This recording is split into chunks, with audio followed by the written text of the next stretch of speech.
مفتی سلطان کے بیانات کے لیے مفتی سلطان آفیشل کو سبسکرائب کریں۔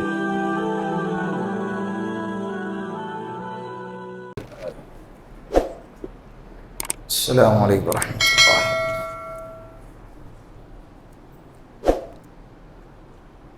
27 پارے الحمدللہ آج مکمل ہو گئے، 3 پارے باقی ہیں۔ 27ویں شب کے لیے 4 تراویح باقی ہیں اور پارے 3۔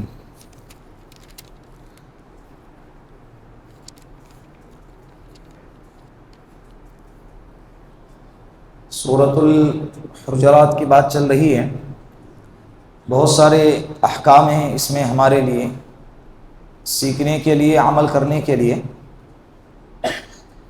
ایک آیت کریمہ ہے، ان الذین ینادونک من وراء الحجرات اکثرهم لا یعقلون۔ بے شک وہ لوگ جو آپ کے کمرے کے پیچھے سے آپ کو آواز دے رہے ہیں، ان میں سے اکثر لوگ بے عقل ہیں، نا سمجھ۔ آپ صلی اللہ علیہ وسلم کے آداب بیان کیے گئے۔ بنو تمیم کے کچھ لوگ آپ صلی اللہ علیہ وسلم کو ملنے کے لیے آئے اور آنے کے آداب، بلانے کے آداب، ملنے کے آداب اس سے واقف نہیں تھے، اور گھر کے پیچھے سے ہی چیخ رہے ہیں، یا محمد یا محمد، ان الفاظ سے۔ اللہ کو یہ ادا پسند نہیں آئی، اللہ کو یہ انداز اچھا نہیں لگا، تو قرآن کریم میں اللہ نے آیت نازل فرمائی، ان الذین ینادونک من وراء الحجرات اکثرهم لا یعقلون۔ جو آپ کو اپنے کمرے سے پیچھے سے آواز لگاتے ہیں، یہ اکثر لوگ ناسمجھ ہیں۔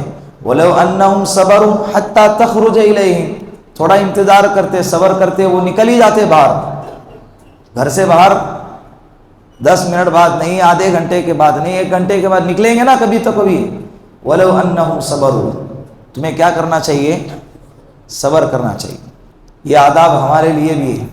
اگر ہم کسی بڑے کے ملاقات کے لیے جب جاتے ہیں جس کا احترام ہمارے لیے ضروری ہے، تو جانے کے بعد انداز بیان کیا جا رہا ہے کہ چیخیں نہیں، او سلیم بھائی، او سلیم بھائی، سلیم بھائی۔ اب سلیم بھائی بھی اندر پریشان ہے، کیا ہو گیا، کون آ گیا ہے، دائیں بائیں والے بھی پریشان۔ یہ انداز اللہ کو پسند نہیں ہے۔ یا ایھا الذین آمنوا ان جاءکم فاسق بنبأ فتبینوا ان تصیبوا قوما بجہالۃ فتصبحوا علی ما فعلتم نادمین۔ اے ایمان والو، اگر تمہارے پاس کوئی فاسق کوئی خبر لے کر آئے تو فتبینوا، تمہیں چاہیے کہ اس کی کیا کرے؟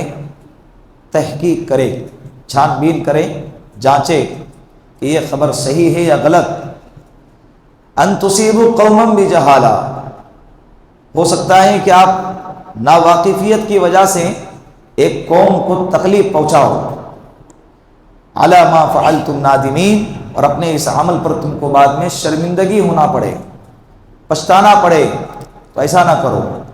ایک صحابی ہیں حضرت ولید بن عقبہ رضی اللہ عنہ، اللہ کے رسول صلی اللہ علیہ وسلم نے ان سے فرمایا کہ تم جاؤ اور جا کر قبیلہ بنو مستلق سے زکوٰۃ وصول کر کے لاؤ۔ کیا وصول کر کے لاؤ؟ زکوٰۃ۔ یہ گئے، پہلے حکومت کی طرف سے کارندے ہوتے تھے، نمائندے ہوتے تھے زکوٰۃ وصول کرنے کے لیے، اور قبیلہ بنو مستلق کو اللہ کے رسول نے پیغام بھیجا کہ ہمارا قاصد آ رہا ہے آپ کے قبیلے کی زکوٰۃ وصول کرنے کے لیے۔ تو یہ قبیلے والے بڑے خوش ہو گئے، حضرت حارث اس قبیلے کے سردار تھے، بڑے خوش ہو گئے کہ اللہ کے رسول نے اپنا ایک قاصد روانہ کیا ہے ہماری زکوٰۃ وصول کرنے کے لیے، تو ہمارے لیے سہولت ہے، عافیت ہے۔ سب لوگ حضرت ولید کے استقبال کے لیے بستی سے باہر آ گئے۔ حضرت ولید یہ مدینے سے نکلے ان سے زکوٰۃ وصول کرنے، تو دیکھا کہ بستی کے باہر بہت سارے لوگ استقبال کے لیے رکے ہیں۔ وہ رکے ہیں استقبال کے لیے، لیکن انہیں کیا لگا، مجھے مارنے کے لیے رکے۔ وہ بستی میں گئے ہی نہیں، اور جانے سے پہلے ہی پلٹ آئے اور اللہ کے رسول صلی اللہ علیہ وسلم کو آ کر کہہ دیا کہ یا رسول اللہ وہ لوگ تو زکوٰۃ تو کیا دیتے، مجھے مارنے کے لیے باہر آ گئے۔ اللہ کے رسول صلی اللہ علیہ وسلم کو بڑا غصہ آیا۔ اس واقعے کی خبر قبیلے بنو مستلق والے کو ہو گئی کہ بھائی معاملہ گڑبڑ ہو گیا، بدگمانی ہو گئی۔ فوراً اللہ کے رسول صلی اللہ علیہ وسلم کے دربار میں آئے اور آ کر عرض کیا یا رسول اللہ ہم تو آپ کے قاصد کے استقبال میں باہر نکلے تھے اور آپ کا قاصد تو ہم سے ملے بغیر ہی چلا گیا، ہمیں ڈر لگا کہ آپ اور اللہ ہم سے ناراض نہ ہو جائے، اس لیے ہم دوڑے دوڑے چلے آ گئے۔ اس پر قرآن کی آیت نازل ہو گئی، یا ایھا الذین آمنوا ان جاءکم فاسق بنبأ فتبینوا، اے ایمان والو اب یہ حکم عام ہو گیا۔ یہ حکم کیا ہو گیا؟ قیامت تک کے لیے۔ کیا قرآن کے الفاظ ہے، ابھی یہ آیت پڑھیں گے تو آپ کو یہ واقعی کب پتہ چلے گا۔ پڑھ لیا آپ نے، یا ایھا الذین آمنوا ان جاءکم، کہاں ہے اس میں حضرت ولید کا تذکرہ، کہاں ہے حضرت حارث کا تذکرہ، قبیلے بنو مستلق کا تذکرہ، زکوٰۃ کا تذکرہ، کہاں ہے اس کے اندر؟ لیکن آیت ایسی زبردست کہ قیامت تک کے آنے والے لوگوں کے لیے یہ ہدایت اور رہبری اور عمل کا ذریعہ بنے گی۔ ہمارے لیے بھی ہے کہ تمہارے پاس واٹس ایپ پہ کوئی میسج آ جائے، کوئی پیغام آ جائے تو فوراً اس کو آگے فارورڈ نہیں کرنا ہے بغیر تحقیق کے، چاہے اس کے نیچے حضرت علی کا نام لکھا ہو، حضرت ابو بکر صدیق کا نام لکھا ہو۔ آئی ٹی سیلز میں بہت سارے ایسے بندے ہیں جو دشمنان اسلام ہیں، لیکن اس میں کام اس لیے کر رہے ہیں تاکہ مسلمانوں کو دھوکہ دے سکے، مسلمانوں کو کیا کر سکے۔ اسٹیٹس پہ لگاتے نا حدیثیں اچھی لگ رہی ہے، بہت ساری حدیثیں اچھی لگ رہی ہے۔ ہر اچھی چیز حدیث و ضروری نہیں ہے، ہر حدیث اچھی ہوں گی لیکن ہر اچھی چیز حدیث میں یہ ضروری نہیں ہے۔ تو کوئی بھی نام نیچے لگا دیا جائے گا اور آپ کے سامنے پیش کر دیا جائے گا، آپ اس کو صحیح سمجھ کے آگے بھیج دو۔ اللہ کے رسول صلی اللہ علیہ وسلم نے فرمایا آدمی کے جھوٹا ہونے کے لیے اتنا ہی کافی ہے کہ وہ ہر سنی سنائی بات کو بیان کرے، ہر سنی سنائی بات کو۔ یہ آیت ہم کو بتاتی ہے کان کے کچے نہیں ہونا چاہیے۔ کیا بتاتی ہیں؟ ارے بولو نا، کان کے کچے نہیں ہونا چاہیے۔ گھر میں آئے، عورت نے کہا تمہارے بیٹے نے ایسا ایسا کیا، حضرت تیش میں آگے چپل لے کے دھونا شروع کر دے، دھڑاپ دھڑاپ دھڑاپ۔ بعد میں معلوم پڑا رہے سنو تو صحیح، بیٹے سے پوچھا گیا چل بول ابھی کیا ہوا؟ میں نے نہیں، چھوٹے والے نے کرا تھا۔ پہلے پوچھتے لیتے کس نے کرا تھا، شکایت کر رہے چھوٹے والے کی، لیکن حضرت کے سامنے شکایت جیسے آئی ہے حضرت جو ملا سامنے دے لگا دیا اس کو۔ بعد میں پوچھ رہے کیا کیا، بول کیوں کیا؟ میں نے نہیں کیا۔ کس نے کیا؟ چھوٹے والے نے کرا تھا۔ اب بیٹے کو زبردستی کا مار دیا، اب اس کا کیا کریں گے؟ یہ تو ایک گھر کی مثال ہو گئی، بہت ساری چیزیں ہیں باہر کی۔ کوئی ذمہ دار ہیں، کوئی آقا ہیں، کوئی بادشاہ ہیں، اللہ نے جس کو فوقیت عطا فرمائی ہے ان لوگوں کو خاص طور پہ اس آیت پر عمل کرنے کے لیے بہت زیادہ زور دینا چاہیے۔ ایسے لوگوں کے پاس بہت سارے ایسے چیزیں آتی ہیں، کان بھرنے والے، ان کو پھسلانے والے، بہکانے والے، بھڑکانے والے بہت سارے لوگ آتے ہیں۔ قرآن کہتا ہے یا ایھا الذین آمنوا ان جاءکم فاسق بنبأ فتبینوا، اے ایمان والو جب تمہارے سامنے کوئی فاسق خبر لے کر آ جائے تو تمہیں چاہیے کہ اس کی کیا کریں؟ بولو، تحقیق کرے، تحقیق کر کے آگے عمل کرو، تحقیق کرو صحیح ہے غلط ہے۔ حضرت علی نے فرمایا نا رضی اللہ عنہ کہ جب تک تم بات دونوں طرف کی نہ سنو اس وقت تک نہ کوئی بدگمانی کرو اور نہ کبھی غلط فیصلہ کرو۔ بات سمجھ رہے ہیں؟ یہ بہت ضروری چیزیں۔ بعض لوگ اس سے بدگمان بھی ہو جاتے ہیں۔ کسی نے بول دیا کہ میں فلاں بندے کو دیکھا، حضرت آپ صلی اللہ علیہ وسلم اپنی زوج محترمہ کے ساتھ کھڑے ہوئے تھے، دو صحابے سامنے سے چلے گئے، اللہ کے رسول صلی اللہ علیہ وسلم ان کے پاس گئے اور ان کو جا کر کہا کہ دیکھو جس کے ساتھ میں کھڑا تھا وہ میری محترمہ ہے، میری زوجہ ہے، تمہاری ماں ہے۔ وہ کہنے لگے یا رسول اللہ آپ ہمیں کیوں بتا رہے ہیں؟ اللہ کے رسول نے فرمایا نہیں، ہو سکتا ہے کہ آپ کو بدگمانی ہو جائے، اور اتقوا مواضع التہم، اللہ کے رسول نے بدگمانی سے اور تہمتوں سے بچنے کو کہا ہے، اللہ سے ڈرنے کو کہا ہے۔ آپ کے دل میں تھوڑی سی بھی میرے بارے میں بدگمانی آ جاتی ہے آپ کی دنیا آخرت تباہ ہو جاتی ہے۔ یہ بدگمانی کو ختم کیا گیا۔ تو بعض لوگ آ کر جب کان بھرتے ہیں فلاں بندے، عام ہماری اپنی زندگی کا بھی حال ہے، ارد گرد بہت سارے رشتے، دوست، احباب، تعلقات قائم ہو جاتے ہیں، پھر اچانک ایک آ کر کہتا ہے کہ بھائی فلاں بندہ تیرے بارے میں ایسا بول رہا، ختم، اس نے بول دیا تو ختم۔ حضرت شیخ سعدی فرماتے ہیں کہ جب بندہ تمہارے سامنے کسی اور کی برائی کرے تو اس کی کیا گارنٹی ہے کہ وہ تمہاری برائی کسی اور کے سامنے نہ کرتا ہوگا، آپ کی برائی کسی اور کے سامنے نہ کرتا ہوں گا۔ بات سمجھ میں آ رہی ہے؟ تو ہر سنی سنائی بات پر اعتبار نہیں کرنا چاہیے۔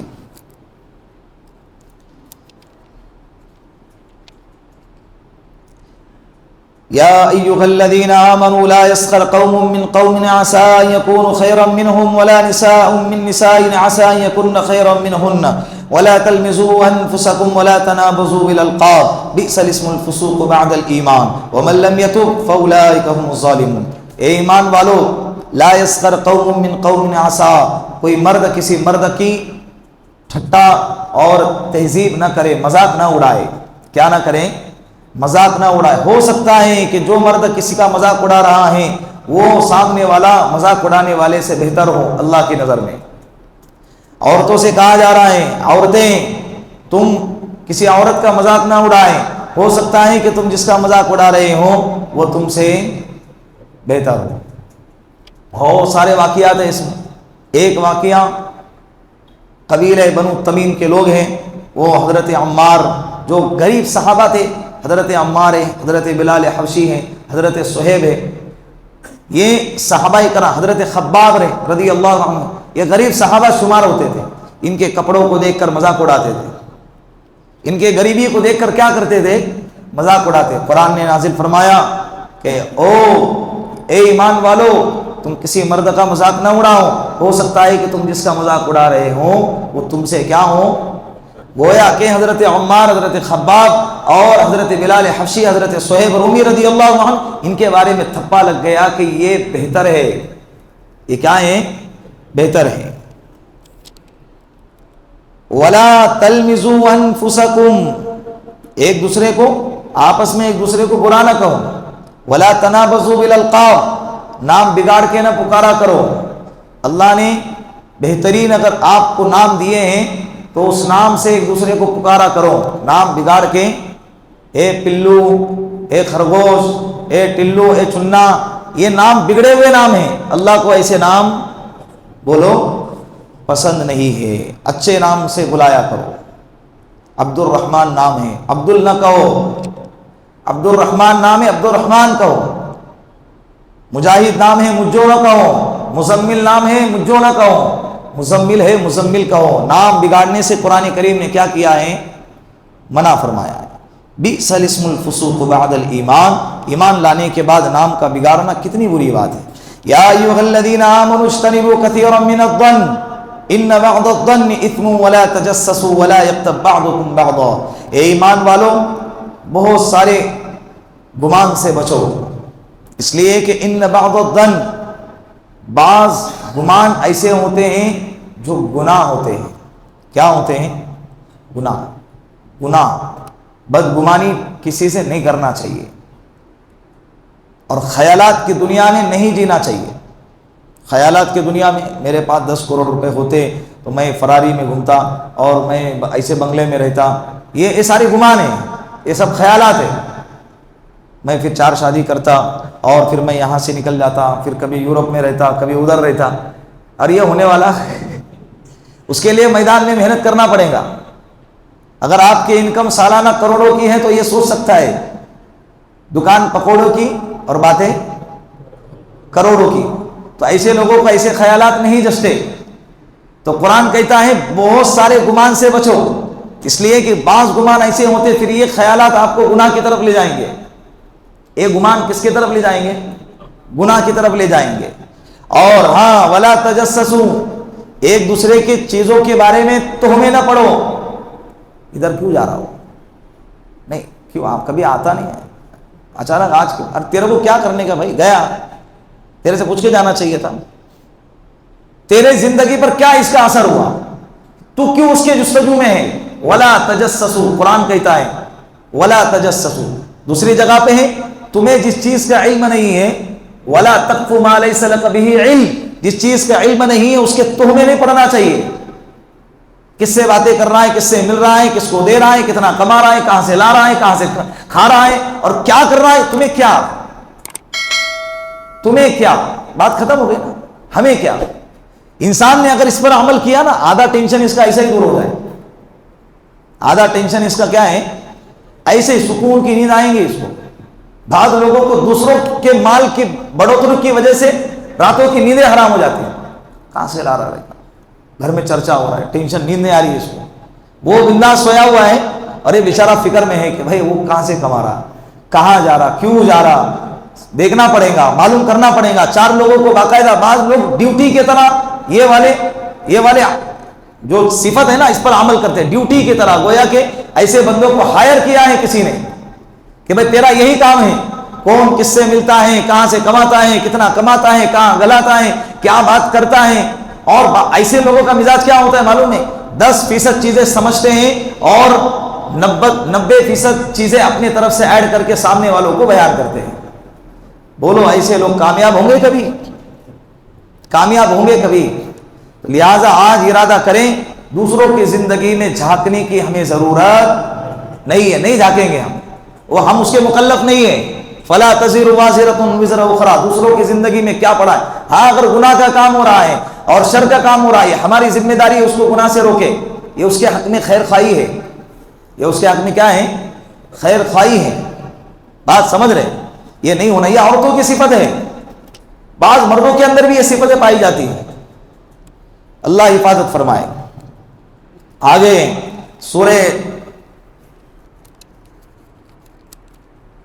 سورہ زاریات کے اندر جو ہے نا ایک آیت کریمہ ہے جس میں اللہ رب العزت نے تخلیق انسانیت کو بیان فرمایا ہے. وما خلقت الجن والانس الا لیعبدون. اللہ نے تخلیق انسانیت کے مقصد کو بیان فرمایا ہے کہ ہم نے انسان کو کیوں پیدا فرمایا.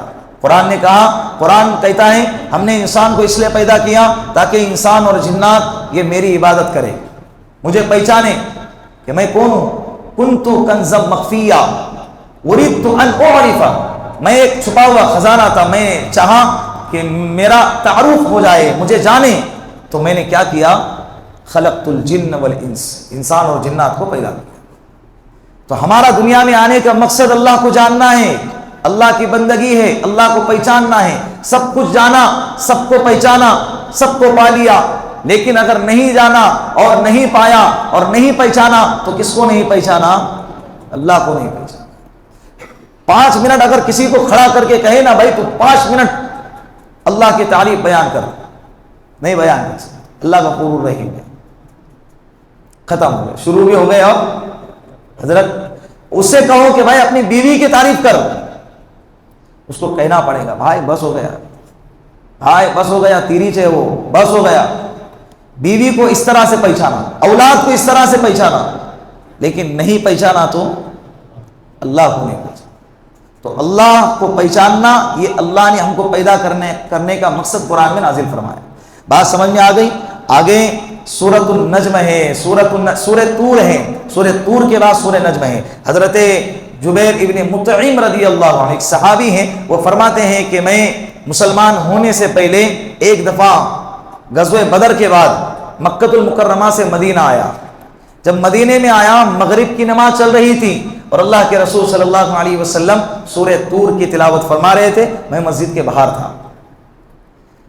اللہ کے رسول جب اس آیت پر پہنچے، ان عذاب ربک لواقع ما له من دافع، جب اس آیت پر پہنچے تو مجھے یوں لگا کہ گویا کہ اب مجھ پر عذاب نازل ہو جائے گا، اور میرے دل میں ایک عجیب سی خوف کی کیفیت پیدا ہو گئی. میں اسی جگہ کھڑے مسلمان ہو گیا. میرے دل میں یہ چیز پیدا ہو گئی، اگر میں یہاں سے ذرہ برابر بھی ہٹ گیا تو مجھ پر عذاب نازل ہو جائے گا. اور میں اسی وقت کیا ہو گیا؟ سورہ طور کی اس آیت کو سن کر اللہ رب العزت نے ان کو ہدایت عطا فرمائی. آگے سورہ نجم ہے. سورہ نجم یہ وہ صورت ہے جس میں اللہ رب العزت نے اپنے نبی کی صفات کو، کمال کو، تعریف کو بیان فرمایا ہے. اور اس صورت کے اندر ایک سجدہ ہے جو آج پہلی رکعت کے اندر کیا گیا. یہ وہ صورت ہے سورہ نجم. نجم کے معنی تھا ستارے.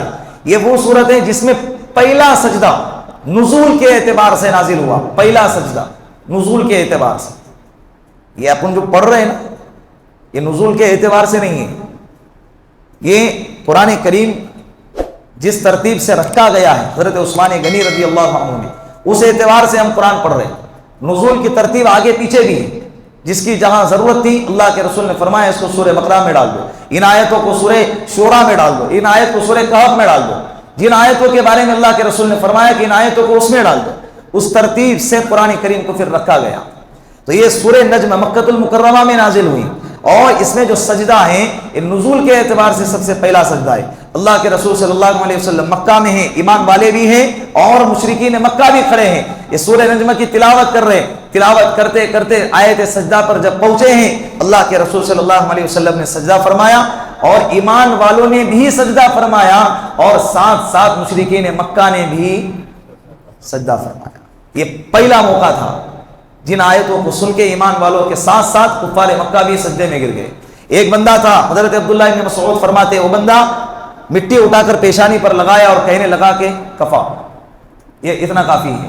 میں نے اس کو دیکھا حالت کفر میں وہ مر گیا۔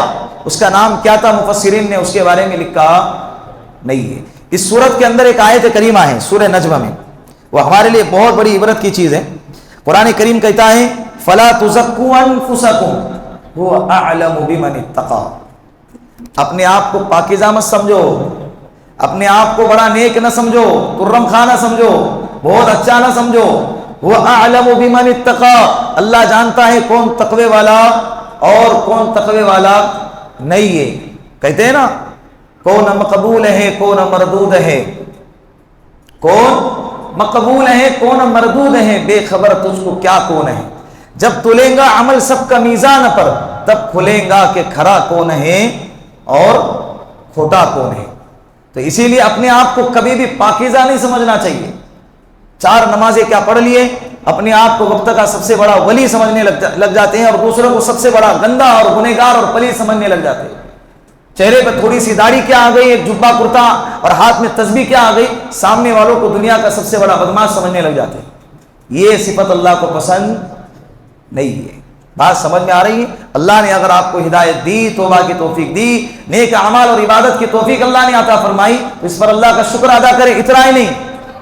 پتہ نہیں اللہ رب العزت کو کون سا عمل ناپسند ہو جائے اور زندگی کے سارے اعمال ہمارے غارت ہو جائے، اور ایک گنہگار بندہ ہے اللہ کو اس کی کون سی عادت پسند آ جائے اور اللہ اس کے سارے زندگی کے گناہوں کو نیکیوں میں بدل دے۔ اللہ ہے، کون پوچھے گا اے اللہ تو نے اس کے گناہوں کو نیکیوں میں کیوں بدلا؟ کون پوچھے گا؟ بتاؤ۔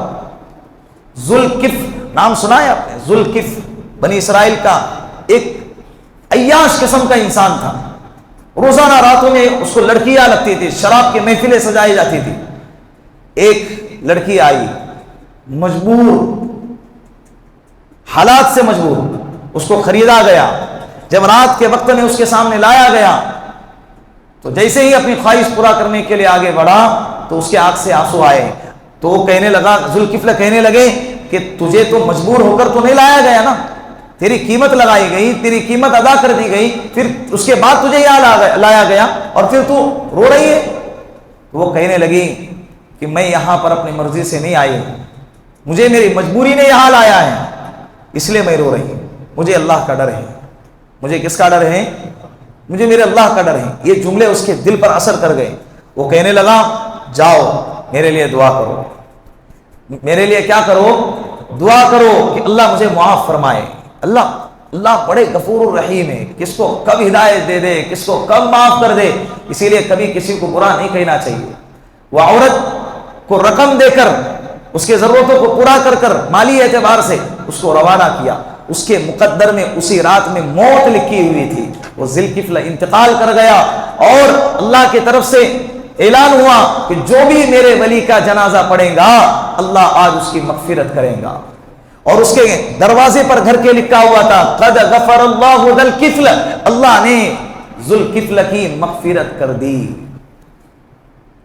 کیا واقعہ پیش آیا؟ ایک رات ساری زندگی گناہ، ساری زندگی نافرمانی، ساری زندگی زنا، ساری زندگی شراب، لیکن ایک رات اللہ کو وہ رات پسند آ گئی، ایسی پسند آئی کہ اللہ نے اعلان کر دیا میرا ولی۔ کیا کہا؟ بولو میرا ولی۔ کس کو کہہ رہے؟ جس نے آخری وقت میں توبہ کی ہے،